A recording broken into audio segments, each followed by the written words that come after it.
कलयुग का सबसे चमत्कारी व्रत है पशुपति व्रत। मात्र 5 सोमवार करने से जीवन के सब सुख प्राप्त हो जाते हैं, परंतु आप सभी के मुझे प्रश्न प्राप्त होते हैं कि हम दोबारा इस व्रत को कैसे करें, साथ के साथ क्या इसकी पूजा घर पर कर सकते हैं।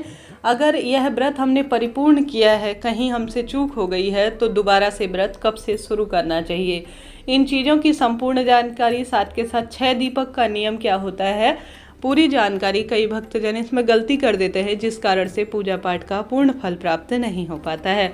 जैसा कि आप सभी जानते होंगे, मात्र 5 व्रत जीवन की सब कामना सिद्ध कर देते हैं। प्रथम व्रत जो है संकल्प के तहत किया जाता है और अंतिम 5वें दिन जो है उद्यापन कर दिया जाता है, अर्थात व्रत का पारण कर दिया जाता है। ऐसी स्थिति में कई बार व्रत छूट जाता है, सूतक पातक मासिक धर्म की स्थिति या कई कारण से हमें घर का बदलाव भी करना होता है। जैसा कि शास्त्रों में वर्णित है कि इस व्रत को एक ही स्थान पर करना चाहिए, हमारे गुरुदेव भी बताते हैं, आप सभी जानते होंगे। ऐसी स्थिति में आप सभी जो है हमेशा एकदम से उस व्रत को शुरू ना करें। दूसरी जगह जा रहे हैं, गुरुजी कहते हैं कोई भूल चूक हो ही हो, कोई फाइल आपकी अटकी हो, कोई मनौती आपकी अटकी हो, तो आप सभी रुक जाएं। कम से कम 3 महीना रुककर इस व्रत को करना चाहिए।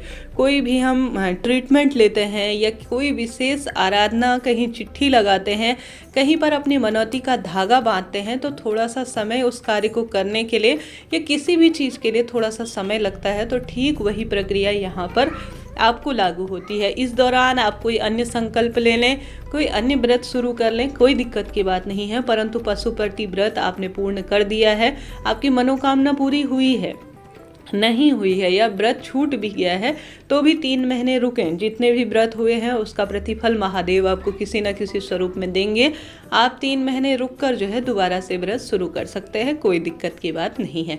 यह बात हो गई सरल से विशेष जानकारी के दीपक का, जो कि विशेष तौर पर इसमें एक नियम होता है कि 6 दीपक जलाए जाते हैं। 5 व्रत किए जाते हैं, 6 दीपक लगाए जाते हैं, जिसमें से सुबह तो सामान्य पूजा की जाती है और सामान्य सरल तरीके से एक ही दीपक लगाया जाता है पूजा करने के लिए। परंतु शाम के समय आटे का या माटी का जैसा भी दीपक हो, सबसे उत्तम तो आटे का ही दीपक गुरुजी बताते हैं, वही आपको लेना है। आपको शिव मंदिर में 5 दीपक लगाने हैं, ठीक है। 5 दीपक लगाने हैं, गोल बाती के लगेंगे और घी के लगेंगे। परंतु शिव मंदिर दूर है, तो आप सभी वहाँ से जलाकर नहीं ला सकते ना दीपक, कोई बात नहीं। आप घर के दरवाजे के दाहिनी तरफ, आपको अपने हाथ का दाहिना तरफ देखना है, वहाँ पर 6ठा दीपक आपको प्रज्वलित कर देना है। यही सरल सा कार्य आपको करना है।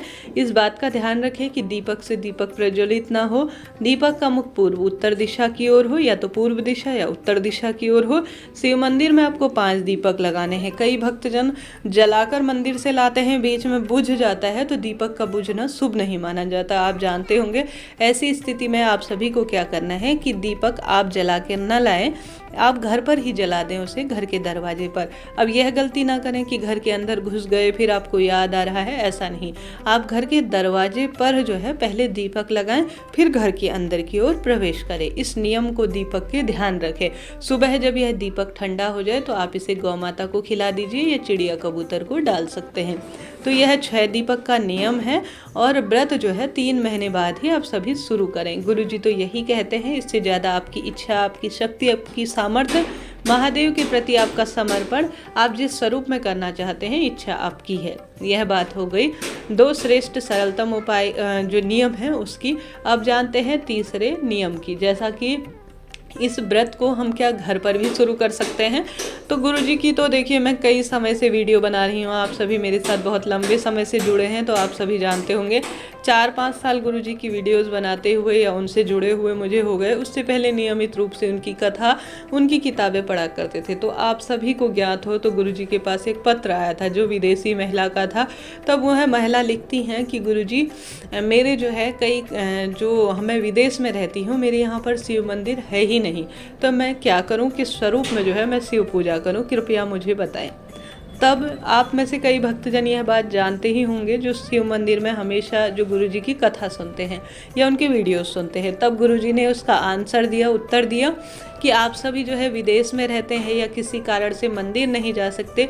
कई भक्तजन होता है, कोई शारीरिक विकृति होती है, परेशानी होती है, समय का कोई अभाव होता है। कोशिश तो करनी चाहिए कि शिव मंदिर में ही जाकर पूजन करें, क्योंकि वहाँ शिव जी सालों से अभिमंत्रित है। मंत्रों की शक्ति से जीवन में अपने आप में परम सुख की उसके प्राप्ति होने के लिए ऐसी स्थिति में आप सभी कोशिश करें, प्रयत्न करें कि शिव मंदिर जाकर करें। नहीं जा पाने की स्थिति में गुरु जी जवाब देते हैं कि विदेश में हर जगह माटी उपलब्ध जरूर से होती है, तो किसी सफ़ेद या किसी साफ स्वच्छ सुंदर स्थान की थोड़ा सा माटी ले लीजिए और उस पर जो है आप सभी कुछ भी नहीं मिल पाए तो किसी भी पेड़ की पत्ती रखकर छोटा सा शिवपिंडी बना दीजिए माटी स्वरूप में, और उसका पूजन आप घर पर कर लीजिए, फिर विसर्जित कर दीजिए। और इस तरह से भी आप पशुपति व्रत कर सकते हैं। यह श्रेष्ठ तरीका है। शास्त्र वर्णन कहता है माटी की अर्थात पार्थिव शिवलिंग की महत्वता 100 गुना कही गई है। पार्थिव शिवलिंग पूजा सोमवार के दिन बहुत लाभ देता है। ऐसी स्थिति में आप सभी इस सरल से कार्य को कर सकते हैं। आप भी घर पर रहकर शिव मंदिर नहीं जा सकते, कोई दिक्कत नहीं, घर पर रहकर भी आप जो है पशुपति व्रत शुरू करें, पूजन करें, बहुत लाभ होगा, कोई दिक्कत नहीं है। माता पिता स्वरूप में हमारे महादेव हैं, वह आपकी सब परिस्थिति जानते हैं, आप क्या हैं, किस स्वरूप में हैं, आपका मन कैसा है, आप किस स्वरूप में मेरी भक्ति करते हैं, महादेव सब जानते हैं। ऐसी स्थिति में इस नियम के तहत आप पशुपति व्रत करें। ठीक है, यह बात हो गई। अब कई भक्तजन पूछते हैं सुबह बची हुई थाली का क्या करें। तो थाली तो आप देखिए एक बार रख लीजिए, उसमें समस्त सामग्री ज़्यादा रखने का प्रयत्न करें।